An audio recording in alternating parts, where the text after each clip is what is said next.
Welcome to Take a Breath, a podcast for creating practical calm in the messy middle of midlife. I'm Polly, and this is your space to pause. Because life in midlife is full on, between work, family, menopause, and the mental load, your nervous system can easily end up in constant overdrive, leaving you feeling exhausted, reactive, and overwhelmed by even the smallest things. Each week, I'll share my own tools alongside honest conversations and practical nervous system support to help you create more calm, peace, joy, and inner steadiness, not by escaping your life, but by meeting it differently. So whenever you're ready, let's take a breath in through the nose, feel your belly rise, your ribs expand, and as you exhale, let's begin. Hello, and welcome back to Take a Breath. Now, this week's episode is for anyone who has been dealing with symptoms that feel very real, can feel very limiting, and yet every test or scan or specialist appointment that you go to try and get to the bottom of what is going on seems to come back with the same answer that you're fine. They can't find anything that is wrong with you. Now, this can be so frustrating. I can remember when I was really struggling with perimenopause symptoms, and I went to the doctor and he was like, oh, well, I think you're depressed. I'm going to give you antidepressants. And I was like, no, it's not that. And then it was just a bit like, well, you know, you're fine. You're absolutely fine. And I was like, well, I'm not, because I've got all this other stuff going on. And it can feel really frustrating when you're just not being heard or listened to. And really, it's no fault, I suppose, of the doctors, because they just don't know. They don't know, which is exactly what happened to this week's guest, Miguel Bautista.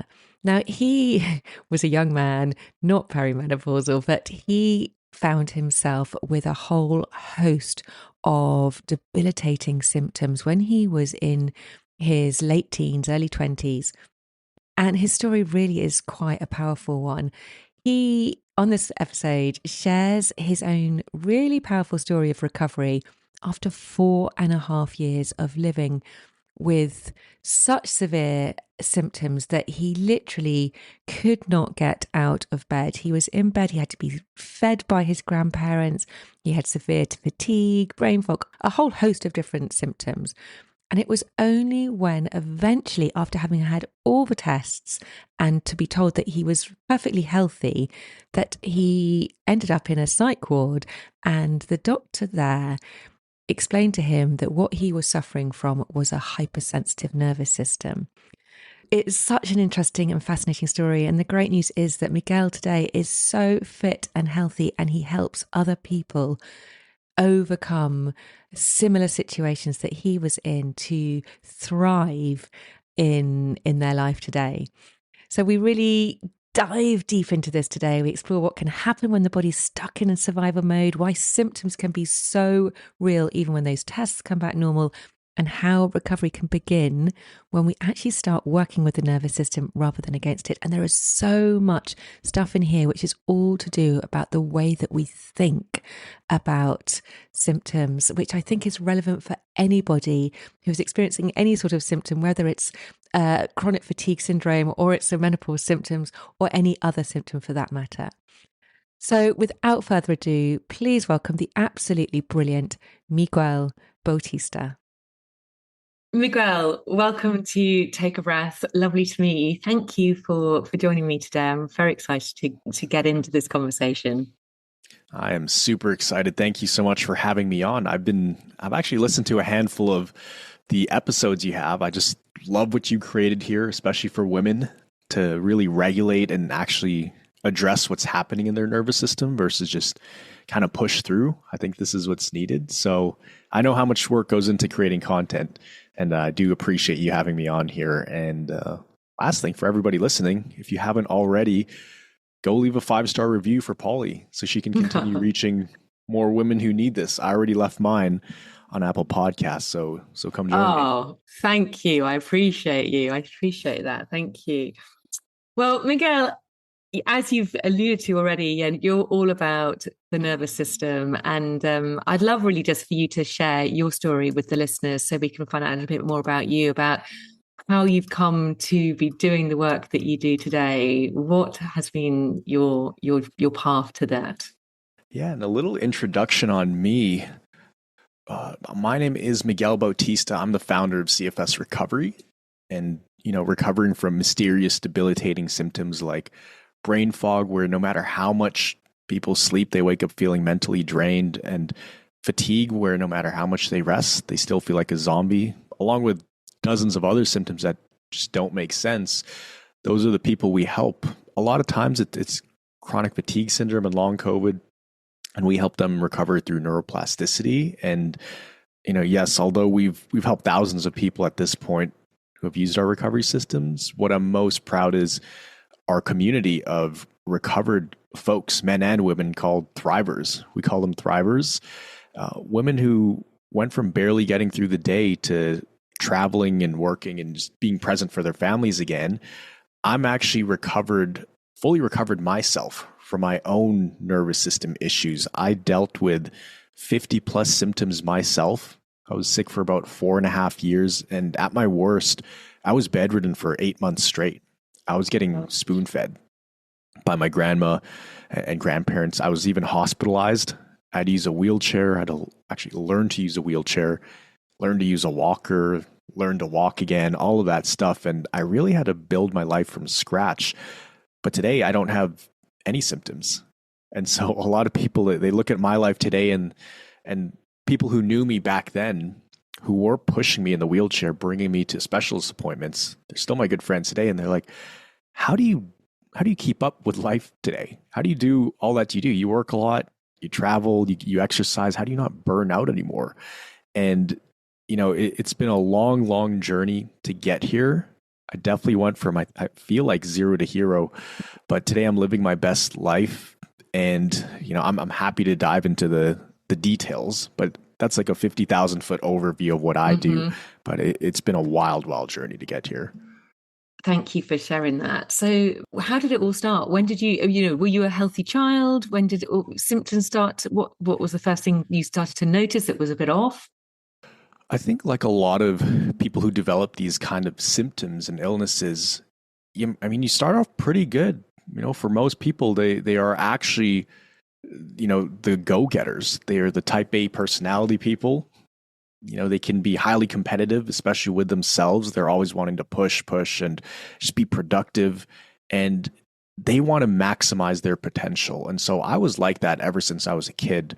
I was always trying to get good grades in school, always trying to be team captain of sports teams and all of that. And I got all of those things, and it led to really great things, having those personality traits. The problem is, at 19 years old, I was just burning the candle on both ends.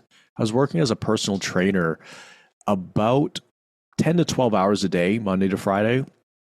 On top of that, not sleeping much. On top of that, not eating as well as I should have been. But the biggest thing, and I think a lot of people who develop these things, they kind of miss this extra drainer of energy, which is the emotional side of things. I put a lot of pressure on myself to, quote unquote, succeed. And so I could never take a day off. Like, even taking a day off, it brought a lot of guilt and shame. And so after doing that for so many years, when I was 19, there was this one day I was just reading a book in the library. I was studying, and I was slamming these energy drinks. And next thing you know, my heart rate just goes through the roof. And I get this tunnel vision, and I hear ringing in my ears, and I can't breathe. And my heart rate goes up to like 180. And the reason I know that is because we actually called the ambulance. I thought I was having a heart attack. So actually 8 paramedics come in. I'm just like sitting there, with all the staff. And then my blood pressure was 150 over 50, which is insane. Normal blood pressure is like 80 over 120. So something was going on with the heart. Heart rate was also 180. It felt like I was literally sprinting while I was sitting down. And that was for about 30 minutes. And they rushed me to the hospital. And this is what kind of started the 4.5 year journey of dealing with this stuff because they looked at all my tests and I looked perfectly fine on paper. And I wonder how many women listening to this also have had that experience where, the symptoms are happening. Maybe you even end up in the ER or end up seeing all these specialists, but all the tests are coming back perfectly normal. And that spins up its own downward spiral emotionally because not only are you feeling physically drained and physically debilitated, your identity actually starts to go as well because I couldn't work out anymore. I was struggling to get to work. I was struggling to even hang out with friends. Like I would spend most of my time at home because almost everything I did would lead to a flare up. And so there's this identity loss and also the confusion and frustration of not knowing why this is happening. Yeah. And so that leads to a whole nother downward spiral. You mentioned earlier things like brain fog, ringing in your ears, like dizziness. What are the common symptoms which you see quite a lot or which you experienced yourself? And how quickly did they all cascade?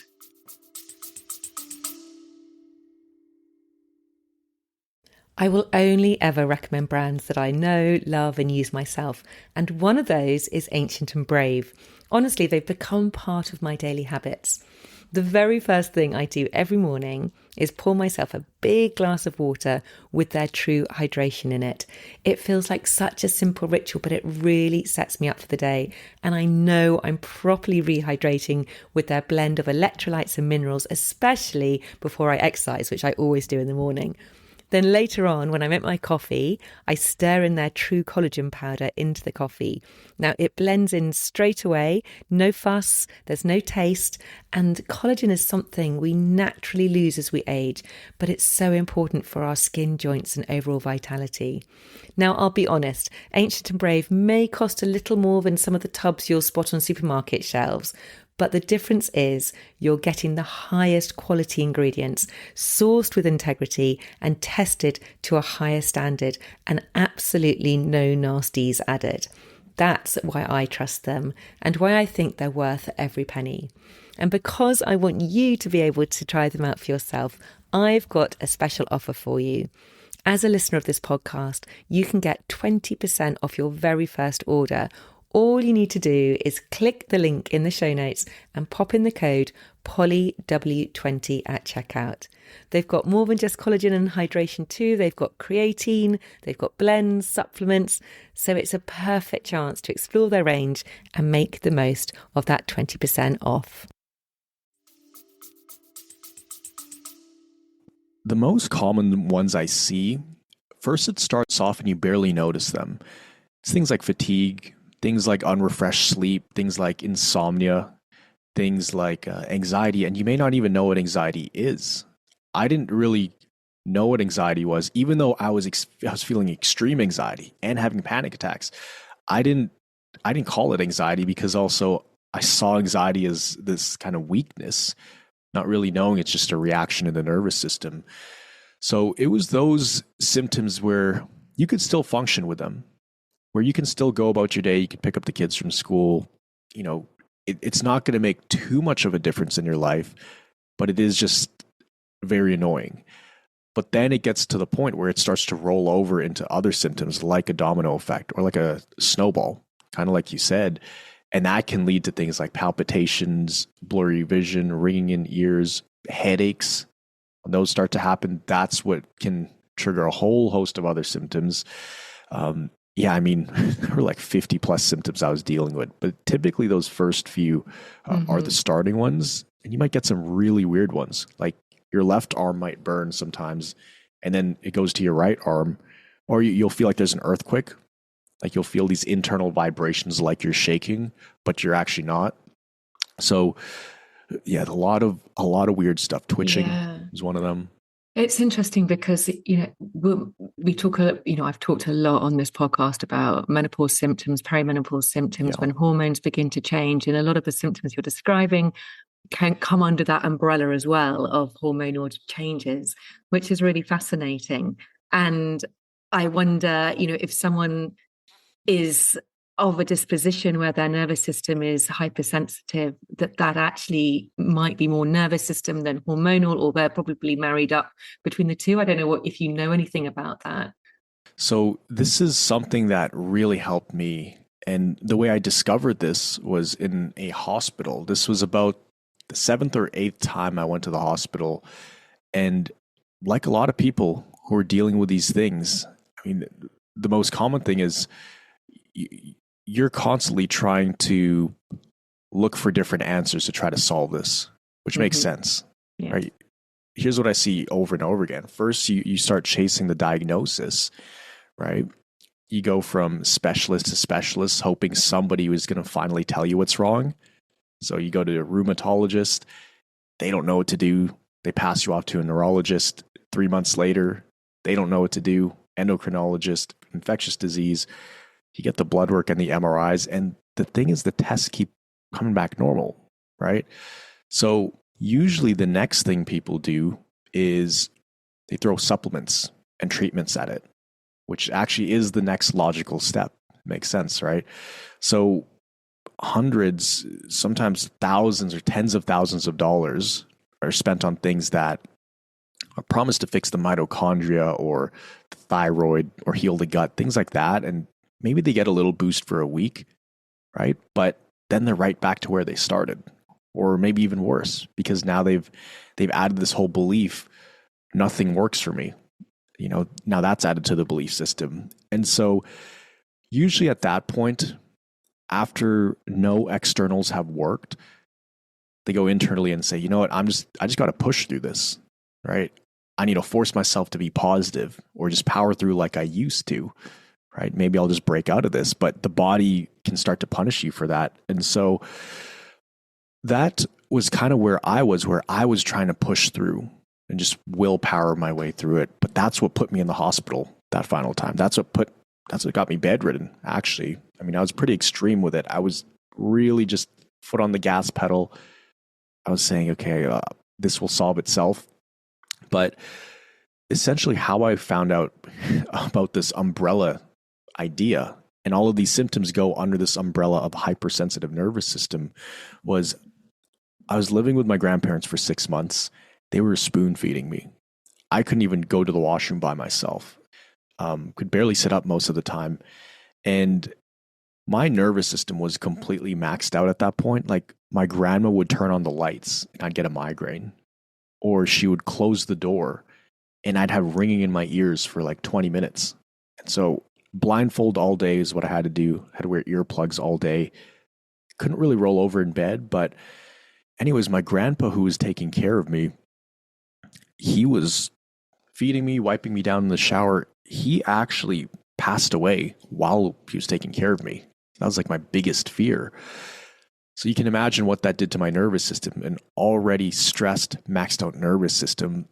I couldn't even digest food for a few days. So we call the ambulance.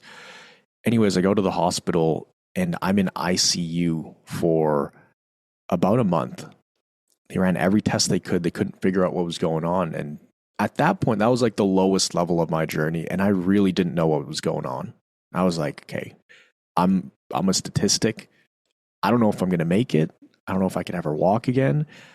So I'm lying there thinking all the things people would think in that situation, but they never say out loud. Like, why am I still here? Why did I wake up today if I could even get sleep? But anyways, they rule out all the organ issues. My heart was okay. My lungs were okay. They did these nerve conduction tests for my muscles. It was reacting fine. So on paper, everything neck and below, even head, it was showing up fine. And so they said, Miguel, we got to send you home. We can either send you home and you come back every day to work with another doctor, or we actually have extra rooms in the psych ward so you could work with a psychiatrist. And then alarms started going off. I'm like, I'm not crazy though. Why am I going to a psych ward? I can't move. I can think though. I can talk to you. They said, no, we understand, but the only other thing that would be causing this would be something in the brain, because it's definitely not your organs, right? Or at least neck and below. That's fine. this is the only other option, the only other explanation. I was like, well, I don't really have a choice. I can't go back home like this. So I say yes. They wheel me over into the psych ward. So I ended up staying there for about a month, and I worked with a doctor every day, Monday to Friday, for about 4 weeks.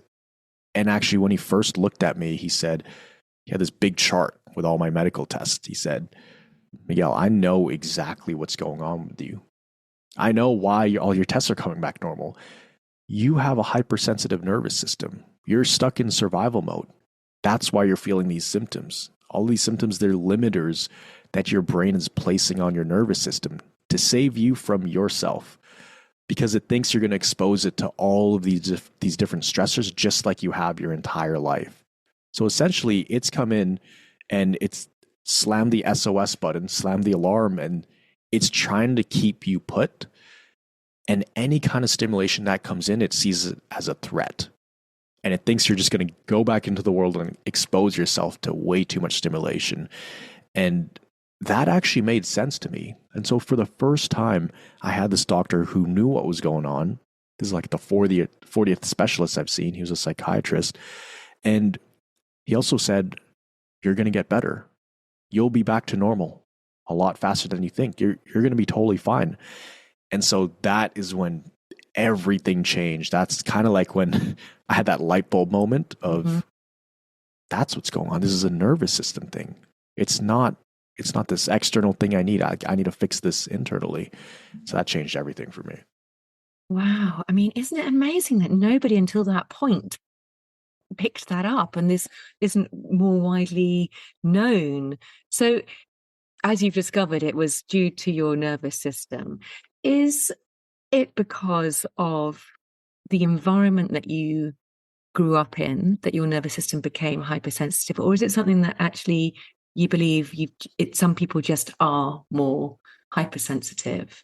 Yeah, I do believe, we're all unique individual people on this planet. I think everybody has a different threshold, maximum threshold that they can handle. And I also think that maximum threshold can change with different experiences and over time. But I do see many factors at play in the threshold. And so just to give people an idea, and they might already know this listening to your stuff, but this maximum threshold, that's like the upper limit of stimulation, not necessarily stressors, but stimulation that your brain can handle before it starts seeing things as danger. So there's different factors like financial stress or stimulation. There is food. There's how much sleep are you getting? Toxins in the environment.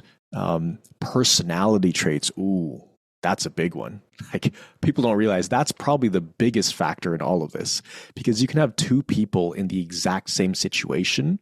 It's like you can have someone driving a car, and if they get cut off, their whole week is ruined, right, from that one thing. Whereas another person, they get cut off and it's like water. What is it? Water off a duck's back. In 5 seconds, they're back to being perfectly regulated. So it's a game of regulation, I believe. And when you pass that certain point, could be environment, could be trauma things in the past.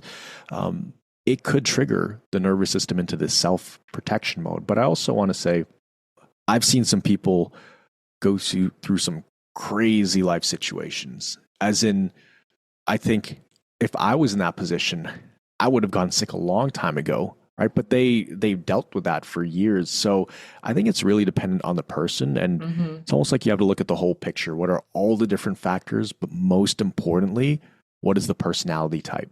Because if it's type A and perfectionist, everything will be amplified.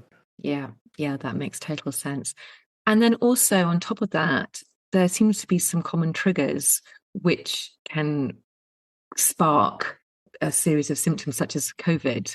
So a lot of people with long COVID seem to get symptoms quite badly.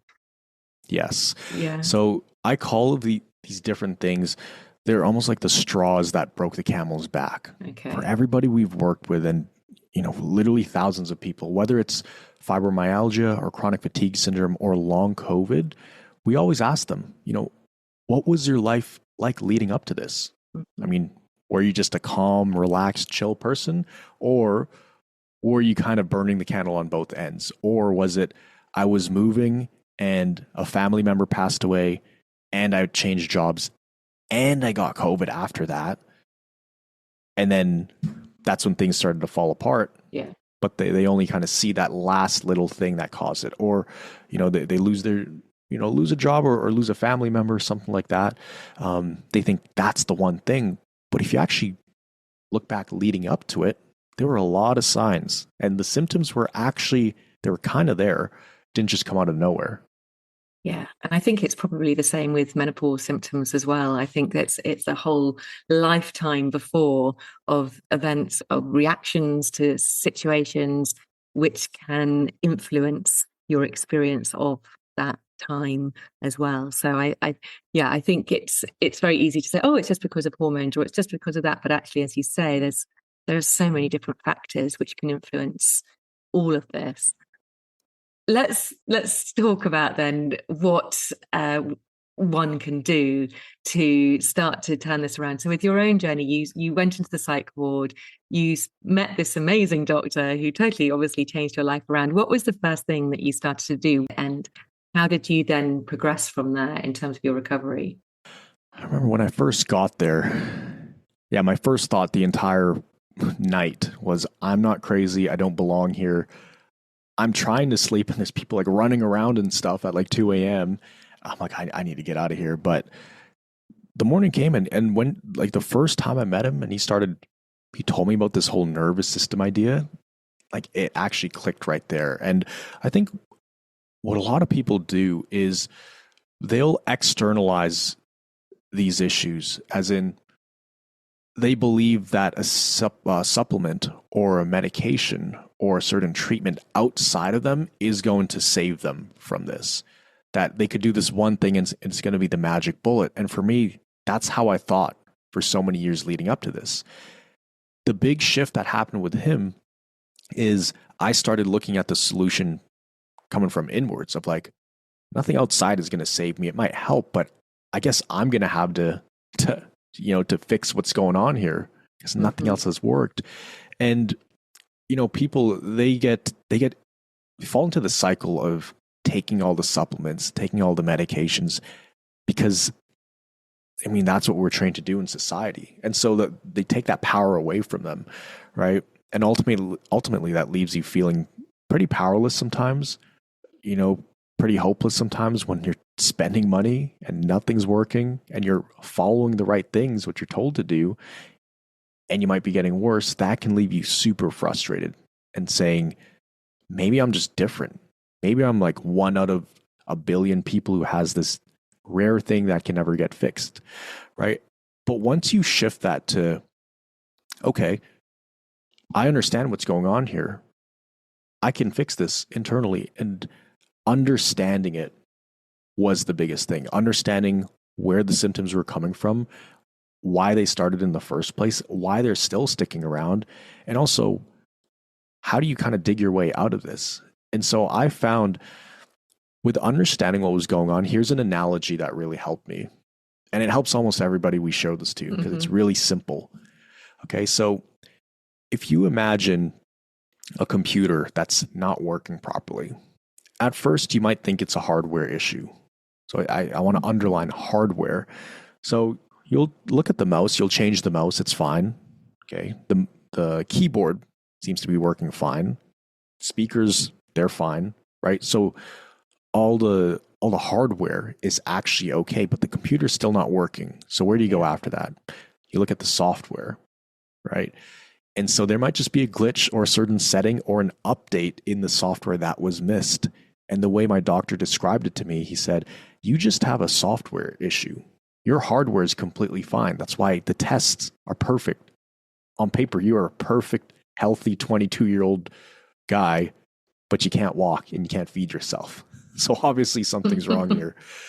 So looking at it as a software issue. So the brain, it is the most powerful supercomputer. There's a lot of AI stuff happening. Well, your brain is like that times a million. It is powerful.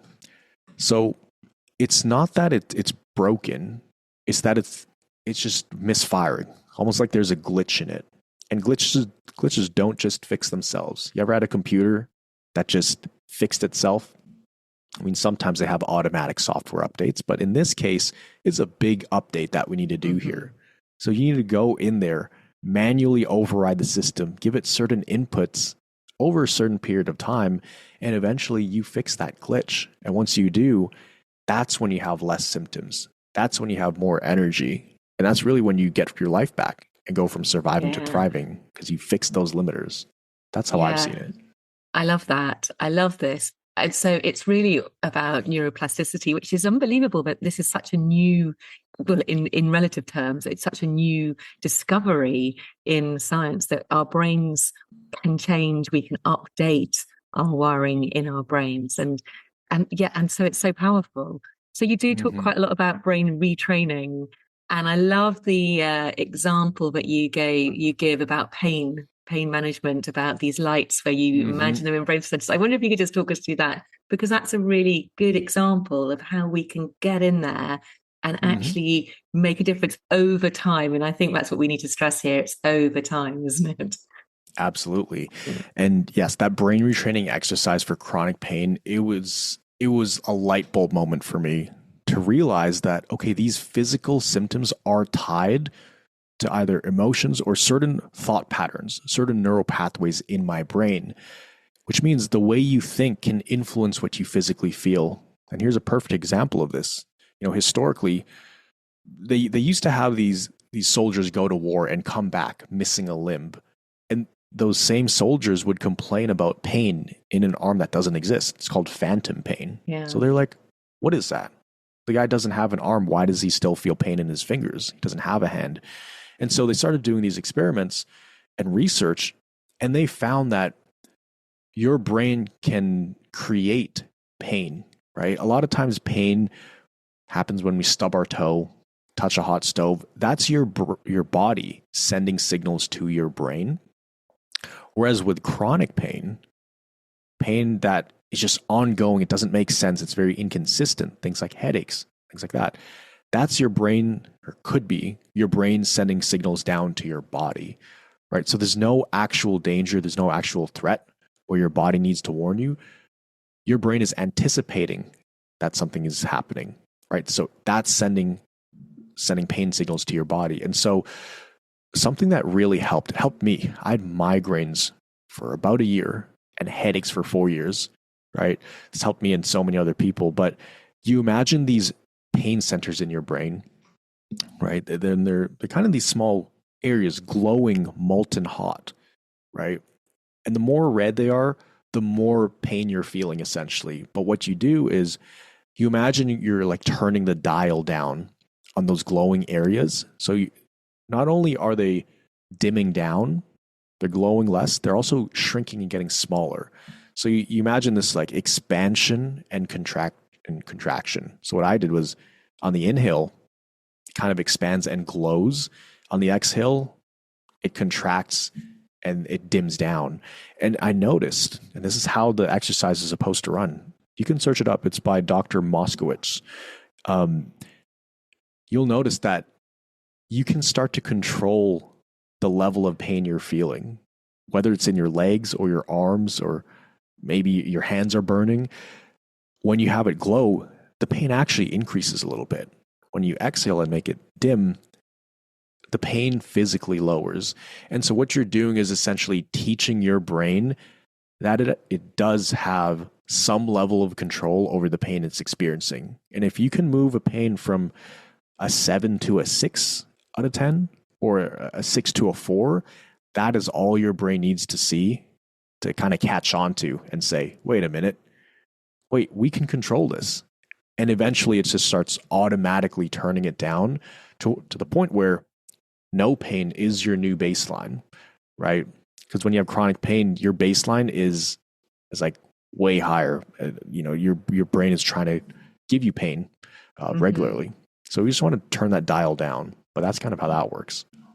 Okay, so I'm now thinking about my husband who has last year he damaged a tendon in the bottom of his foot. He's had pain in that foot for a very long time. This is slightly different. This isn't nervous system stuff, but he has seen, his foot's now essentially mended and fine. that pain in his foot seems to now sometimes be back in the foot, but it also seems to either sometimes travel to the knee, sometimes travels to the hip, to all around different parts of that limb, really, essentially. Is that sort of the same kind of thing going on here? Yes, exactly. Very similar.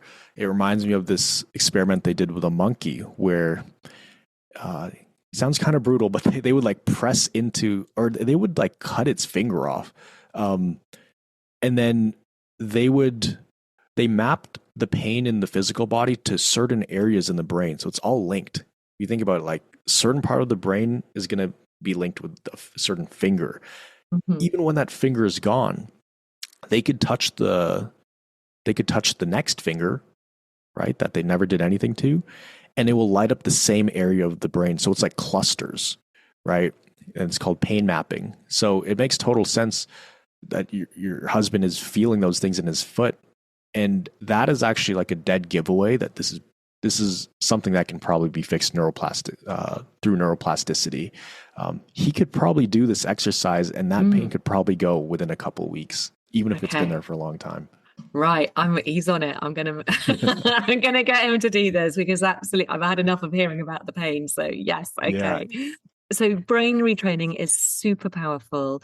I would also love to talk to you about just thinking in general. And this is something we talk about a lot on this podcast, is awareness of what is going on internally in your thoughts, and Yes. being able to catch that thinking before it spirals downwards into and cause so many other problems and cause you to be reactive, and then you start to properly go into that state of everything is terrible and wrong.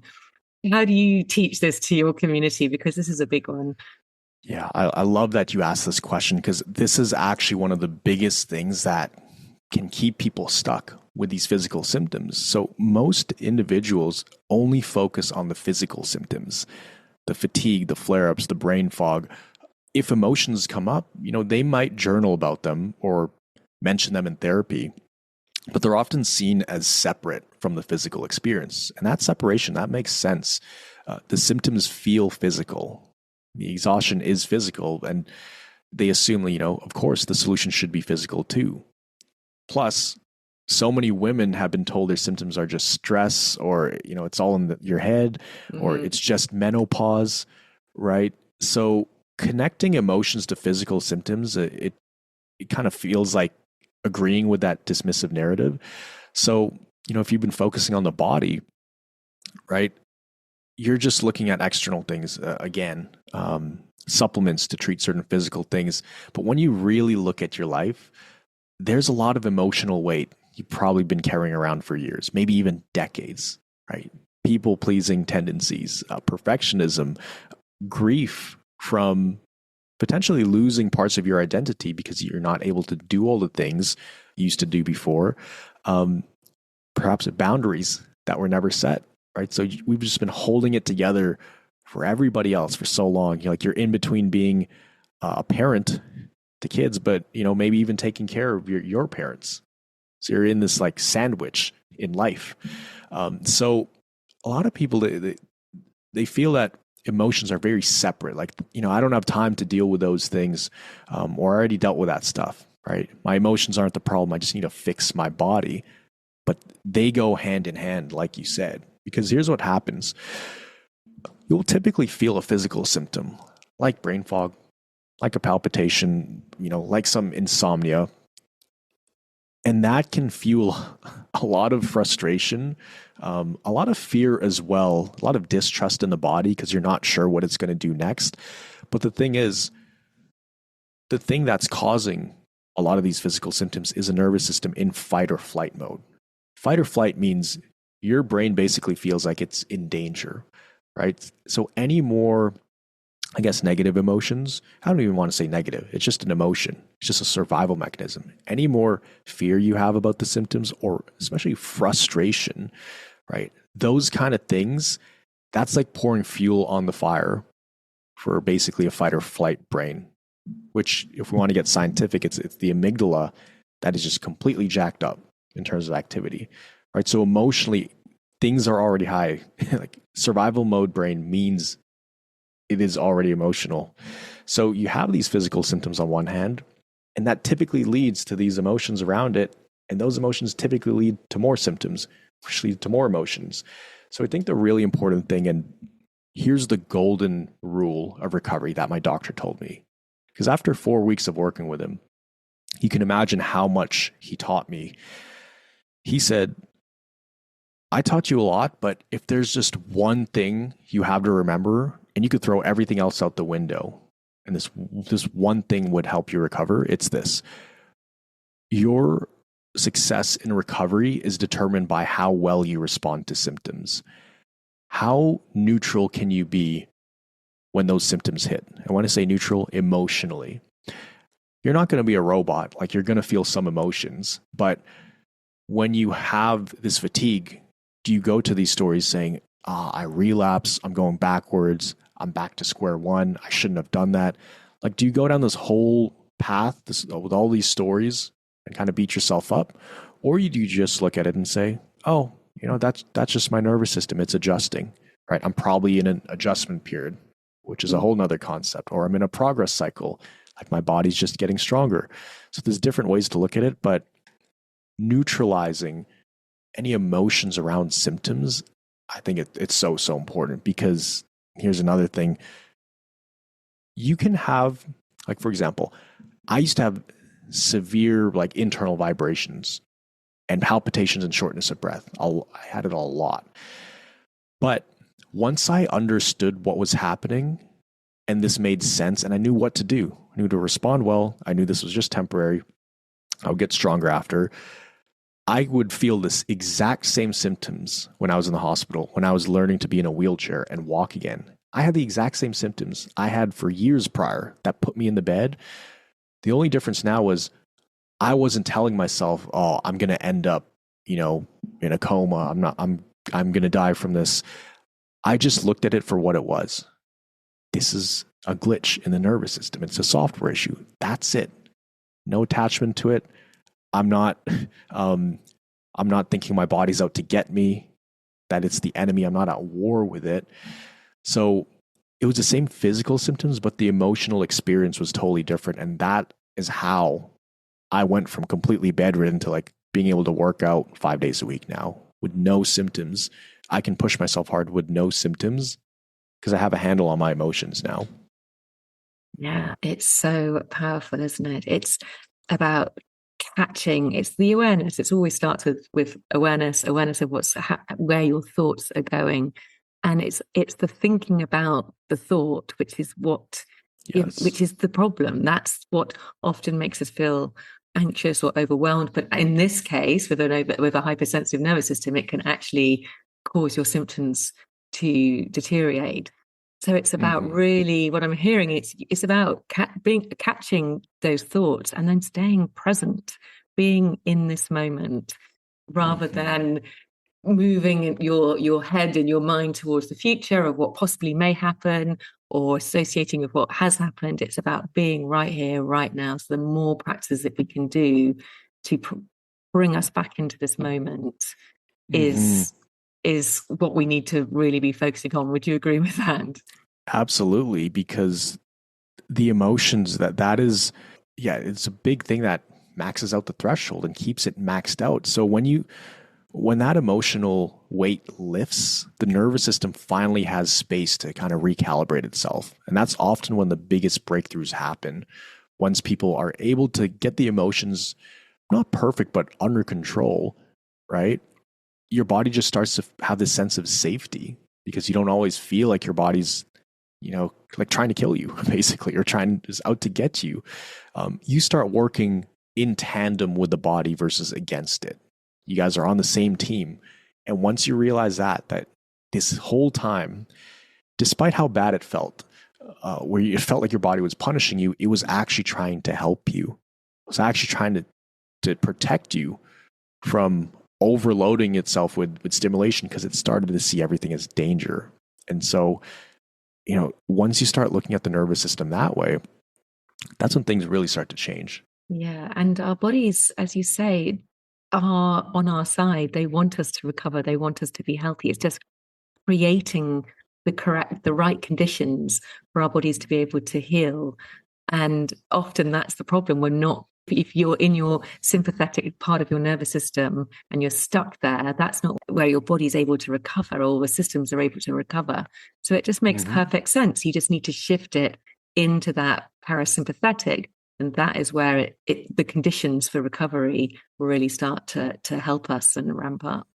Exactly. And one more thing about the emotions, I'd love to, for women listening to this, to pose the question to themselves, what if your body or your nervous system doesn't need like another protocol or another new thing to add on? What if it just needs permission to just finally put down a lot of the emotions you've been carrying? So it's not necessarily adding, we're removing certain things. And it doesn't mean we're ignoring the physical symptoms, right? But this just means that you're treating the whole picture. I've seen women who are stuck for years finally break through when they address the emotional side of things. So just something to consider, the physical and the emotional side of things. And sometimes it's not adding more things. You're already doing a lot of stuff. It's like a full-time job for you, trying to recover.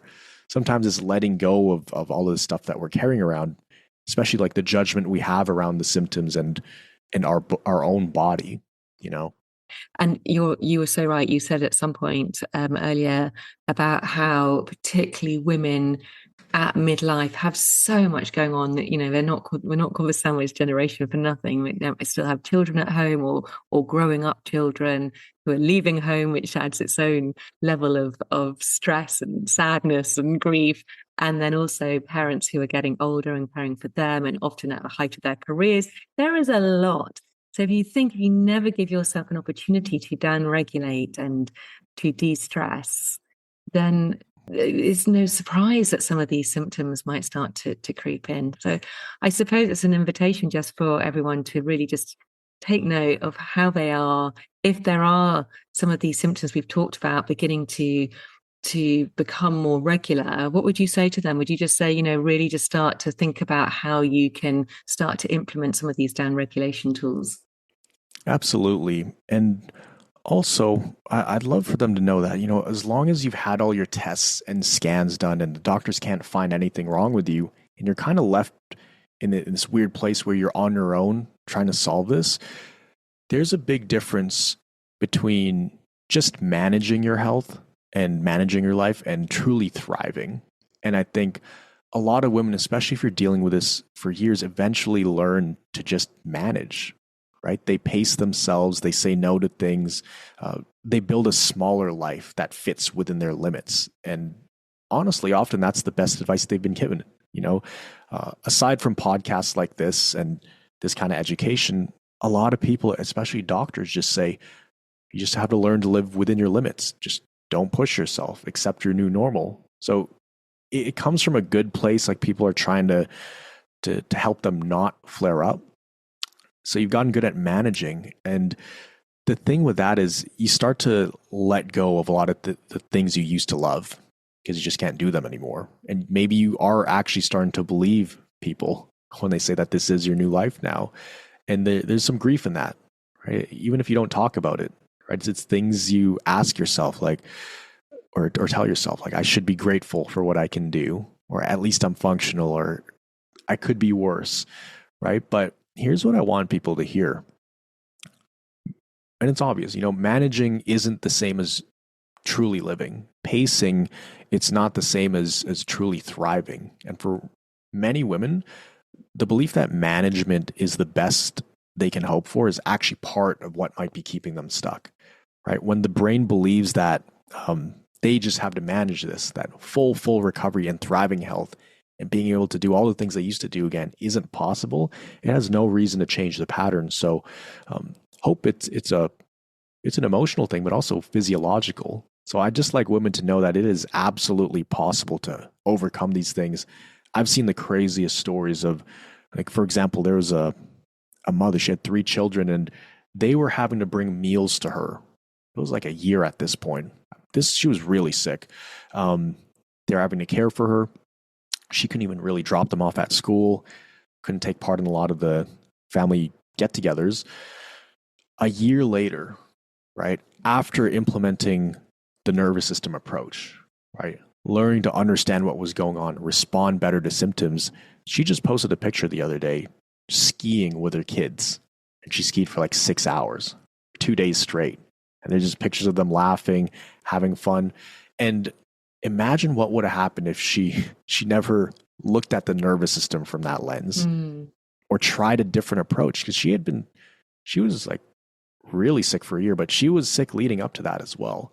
So it's not like it came out of nowhere, right? So a lot of it is also changing your identity of like how you see this stuff as well, right? Sometimes we know too much because we've done all the research. When I say we, I mean like you listening to this right now. If you've done so much research and you think you know what's going on, but nothing is working, maybe you do not know what's going on, but maybe there's a missing piece that you just haven't implemented yet. And so I think it's worth considering, especially with all the recovery stories you see online now of women, especially getting their lives back. So cool to see. But I just wanted to share that with people listening. I think it's just so important to hear the stories of recovery, of people, like yourself, like this woman. And actually, if anyone listening goes and has a look at your website, your YouTube channel, there are so many stories of people sharing their story of how they've recovered from really debilitating illness to now thriving in life. So Miguel, it's just incredible what you're doing. I really do think this work is incredible. Thank you for doing what you do, because it really is so needed. And I think there's so many people out there who are just going through all the motions of all the tests, seeing all the doctors. And of course, as you say, it's necessary to do the tests and to see the doctors to rule out anything else. But if you are then coming out of those with no answers and you're coming out as perfectly healthy, and I have experienced this with a family member myself at the moment, just can't get to the bottom of what it is. And it's just, you're fine. Coming back to him from all the tests. This makes so much sense. It's why not try it? Why not try it? Because actually you've got nothing to lose at this point. So for anybody who is listening and would like to go and check out your website, go and check out some of these stories, where can they go to, Miguel? Polly, one thing I love about you is you're constantly showing up for your audience and giving massive value. So that inspired me to do the same. I actually want to give everybody listening here something I've literally never offered before. It's a free tool that actually we use it within our recovery systems. My clients might actually be upset that I'm giving this away, but I wanted to over deliver for your audience. It's called a recovery roadmap protocol. So it's not for somebody who just wants a magic pill or a quick fix, right? It's not going to be an overnight miracle cure. But it is for somebody dealing with some very intense symptoms where nothing else they're doing is working and they feel like they've hit a plateau, especially if somebody has CFS, chronic fatigue syndrome, or long COVID, even fibromyalgia, and they're just confused and frustrated. This is for them.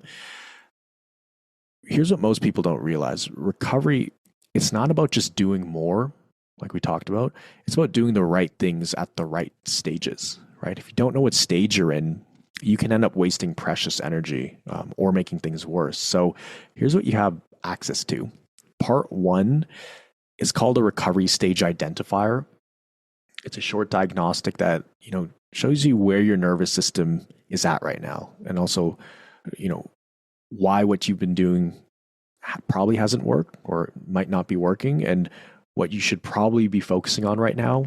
And for people, just knowing where they sit on like these recovery stages, that helps a lot. Helps them sleep at night. But also part 2, more importantly, this is what I debated to include or not, but we'll include it. It's the personalized recovery report.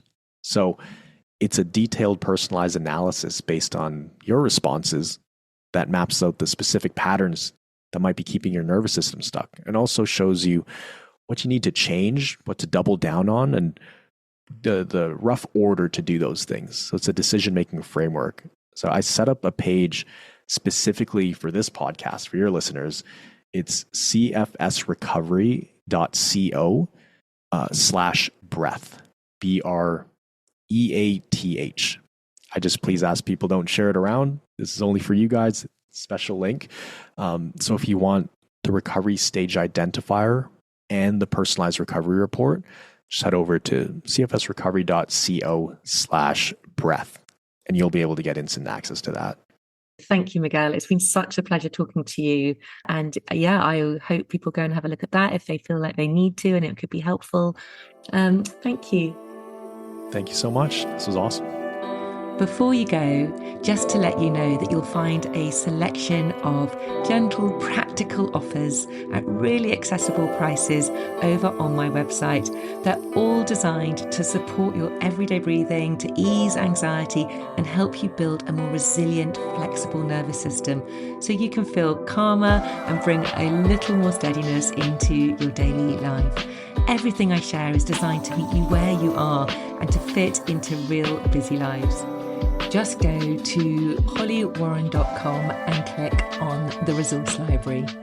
If you'd like to stay connected between episodes, you can also find me over on Instagram at Polly Warren Coaching. This is where I share simple reminders and tools and reflections to help you come back to calm throughout the week. And if you're enjoying Take a Breath, it would mean so much if you could take a moment to rate, review, and subscribe to the podcast. It really does help this podcast reach more women who might need a little space to breathe too. Thank you so much for being here and for taking this time for yourself. And remember, sometimes all you need to do is take a breath.